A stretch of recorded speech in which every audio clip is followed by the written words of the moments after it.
पूजा पंडाल के उद्घाटन के लिए गृह मंत्री अमित शाह कोलकाता पहुंचे। शुभेंदु अधिकारी ने किया स्वागत।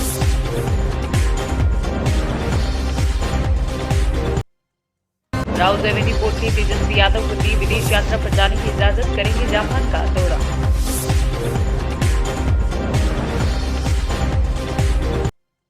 दिल्ली में फिलिस्तीनी दूतावास पहुंचे कांग्रेस नेता मणिशंकर अय्यर और बसपा सांसद दानिश अली।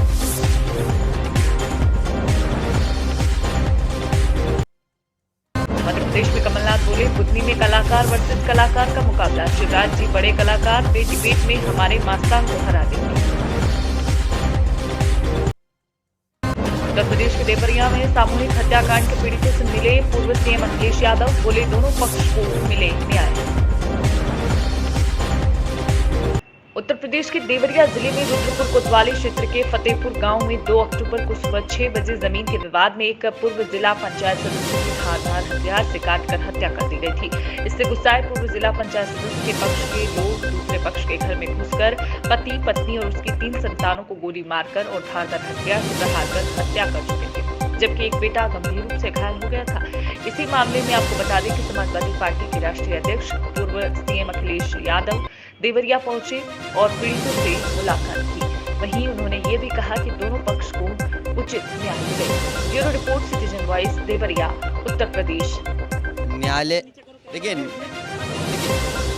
देवरिया कांड एक चुनौती है शासन, प्रशासन और न्याय दिलाने के लिए, क्योंकि अभी तक ये जानकारी नहीं हुई कि पहली हत्या प्रेम यादव की कैसे हुई और क्या सरकार छिपाना चाहती है। जो जीरो टॉलरेंस की बात करते थे, उन्हें कई अधिकारियों को सस्पेंड करना पड़ा, और अगर अधिकारियों को सस्पेंड किया तो इसका मतलब ये है कि सरकार ये स्वीकार कर रही है कि अधिकारियों की नाकामी रही है, जिसके कारण इतनी बड़ी घटना हो गई।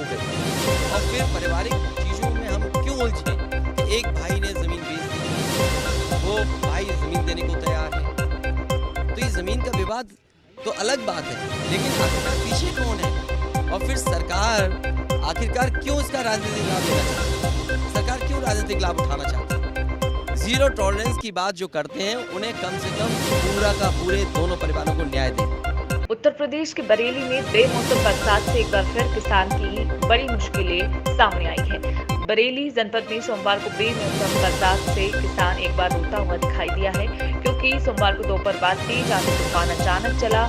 बेमौसम बादल घने बरसात के रूप में आ धमके, जिससे किसान की खड़ी फसल धान जो कि पूरी तरह से बर्बाद हो गई।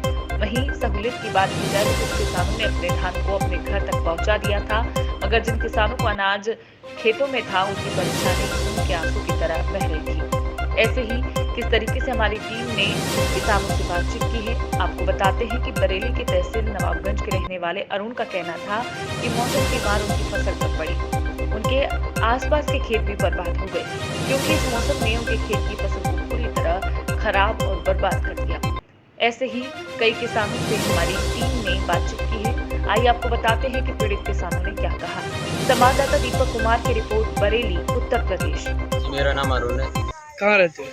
मैं नवाबगंज में रहता हूँ। आज ये बारिश हुई है, क्या करेंगे? ये बारिश हुई है, इससे बहुत नुकसान हुआ है हमारा, और भी लोगों का काफ़ी नुकसान हुआ है। ओले भी गिरे हैं। ये मेरा खुद नुकसान हुआ है, क्योंकि 5 बीघे धान किए थे हमने, उसमें 2 बीघे काट लिए थे और 3 बीघे रह गए थे। उसमें बारिश हुई थी तो काफ़ी नुकसान हो गया हमारा, ओले भी गिरे थे।